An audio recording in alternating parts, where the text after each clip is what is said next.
حلة على النار، هنحط معلقة سمنة وشوية زيت، وهنحط عليه ورق لورا وقرنفل وليمون مجفف وبهارات كبسة، معلقة كاري ومعلقة بابريكا ومعلقة كزبرة،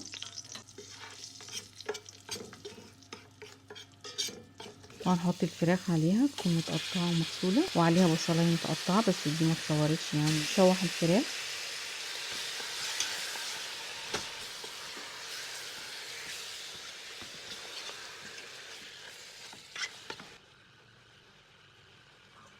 وارفع عيدان وعليها معلقة صلصة، وهننزل بكوباية مية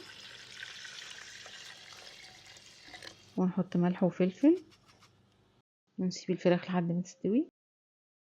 شلت الفراخ بعد ما استوت وغسلت الرز وحطيته وزودت المية عليه، ونسيب الرز لحد ما يستوي. والفراخ انا حطيت عليها زبدة وحمرتها، ويا رب تعجبكم، وبألف هنا وشفا. ما تنسوش اللايك والاشتراك.